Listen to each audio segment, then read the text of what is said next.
Back inside Hamilton Gymnasium, Pioneer postgame continues on ESPN Denver 1600. One of the craziest and funnest nights of the 2019-2020 campaign, a 196 win for the Denver Pioneers over the Oral Roberts Golden Eagles. Tyler Mond, joined by Pioneers head coach Rodney Phillips. It's good to see you walking out here with a big smile on your face. What did you talk about with your guys postgame? It's good to have one. Absolutely. I kept challenging them in the huddles at the end of the game in the second half. How disciplined can you be? How competitive can you be on maintaining your discipline?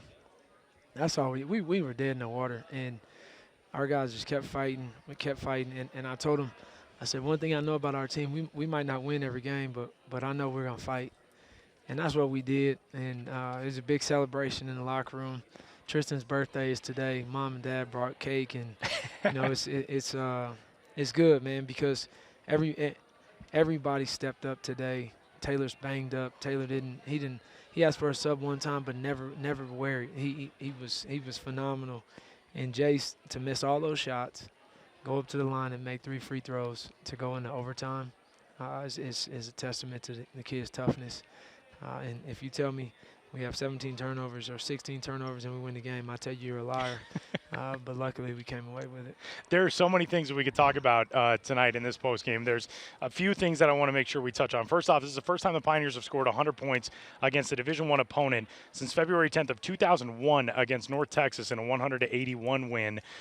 Your guys coming out of that timeout late in overtime, you dropped the play to get it to Jace on that perfect cut. What was that conversation like in that huddle? And the moment Jace broke free, your bench exploded. It wasn't when he got the ball and laid it in. You guys knew the second he broke.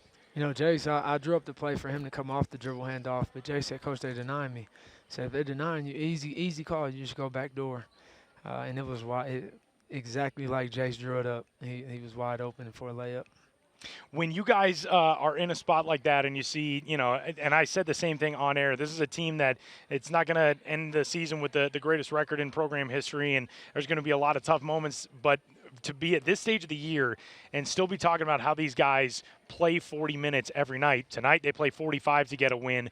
This is it feels like that moment that we've been talking about all season, that you're just waiting for that one thing to happen. What did that release feel like when you get into the locker room and finally get to celebrate something like this with these guys? Man, it felt great. And it's been so long since it's felt like that. Even the Omaha game wasn't as intense as this one. Having a day foul out and the young guys, will us into this win was great. And we needed it. We needed it to just change the narrative of our season. And our goals are still in front of us. Our goals are to make it to the conference tournament. And it's still in front of us, and we cannot do something dumb to ruin this feeling by making good decisions on and off the floor. But we don't play again until Wednesday, so I like where we're at. I enjoy coaching these dudes every game, even in a defeat, and I think we're getting better. One last thing for you, Coach. A win like this would feel good no matter where it is, but you come into these final 3 games of the season, you need a win in one of these two, tonight or next time out against Purdue Fort Wayne, and then you got to beat Western Illinois that final game of the season. That first piece of that puzzle falls into place now with this win. Now you go into the final 2 games of the season. You are tied for a Summit League tournament berth, which is a huge spot to be in at this stage, and especially after everything this team has been through this year, probably not a whole lot of people who thought you'd be in this stage. To go off of a win like this and be able to go on the road with some momentum, the way that's going to feel so different. How excited are you to have these guys now with a little bit of wind in their sails going to Fort Wayne? The crazy part about that statement is if you've been watching us play, you know that we've been so close to changing the narrative. And I think our conference loss percentages, or not percentage, but numbers, like margin is like 6 points or something crazy like that.